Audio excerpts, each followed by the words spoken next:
My name is Shriver. I'm the founder and lead investigator for the Supernatural Investigation Crew. I founded SIC about 2 years ago with my buddy Eddie Valdez.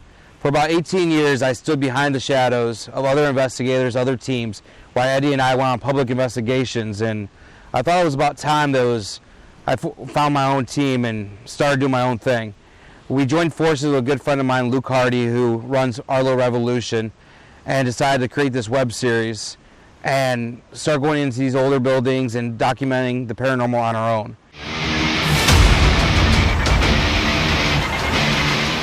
We decided to do the web series and call it In the Shadows mainly because I spent 18 years behind the shadows.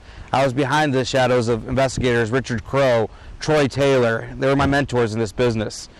And so I figured it was time to step out from behind their shadows and start doing my own thing. That's where In the Shadows came from. And the web series is just something I've always wanted to do, to document all my time at these locations.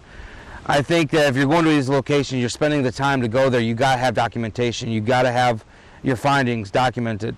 Sometimes you might not have any findings. Sometimes you do. It's going to make for a good episode either way. It's going to showcase our techniques as a team. It's going to showcase our bond as a team and how we grow as a team over the next few years.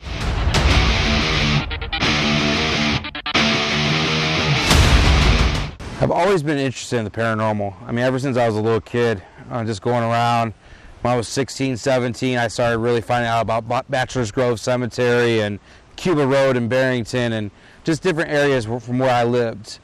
And it wasn't until I was about 17, 18 when I lost my grandfather when things really started happening. It was just weird things. He used to wear aqua velva. I would smell it. And I would just know he was around. It was just an energy that I felt around me, and I always knew. We were fishing buddies. He was my buddy fishing, and I lost a small one of his tackle boxes a couple years after he died. And had some of his favorite lures in it and couldn't find it anywhere, and I think it's probably in the bottom of a lake somewhere, honestly. But those fishing lures started popping up in places I knew they never were. And that's right there was like, okay, I know they were in this tackle box. I used them. Now here it is months later, I'm finding them in my bedroom in my house or just finding different things in different areas. And I'm like, how is this happening? Like, what is going on? And I just always knew it was something that had to do with him. And just little things like that would just lead me to believe that there was something else that wasn't, something else that was there. I didn't know what to say it was, and that's what got me reading books and studying and going on these public ghost hunts and learning all about the paranormal, just because I wanted to find out what I was feeling. If this could have been my grandfather that was coming back to say, hey, I'm still by your side, I'm still your fishing buddy, I'm still here.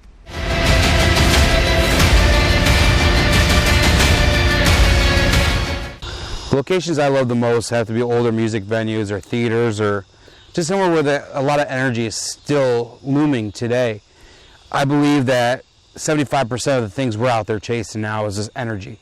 All of our meters, they gauge energy. I mean, if it's static energy or electromagnetic energy. I mean, and I believe that these older music venues carry so much energy from years and years and years ago.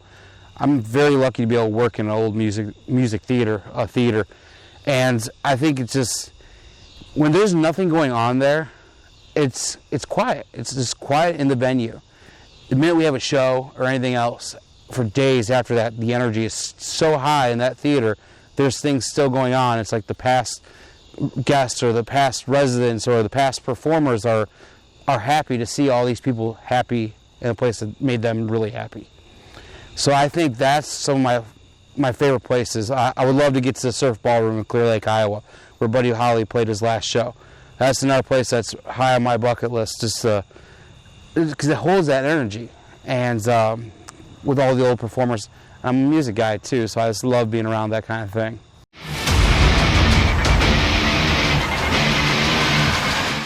I love the team we've built now. I think we built a great team.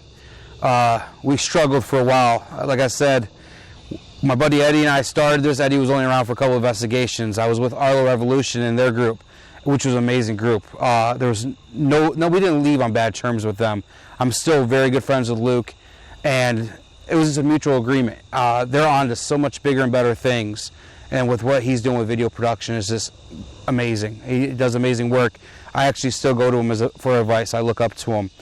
So the group we have now, though, is I feel like it's more of like a family than friends. We travel together. We always try to stay in the same car, stay in the same hotel room and everything else, and we just bond together on the road. And I think that helps build what we're doing on location. Not all of us see eye to eye at times, and that's good, because you don't want to agree with everybody. Because in this kind of field, you want to have different views. You want to have some people believing in this way, some people believe in that way, and you want one person debunking in it, one person swearing it's paranormal. And with the four of us, it was just, the bond we formed has been amazing, and I cannot wait to see where we grow from here, and just love the team I'm working with now.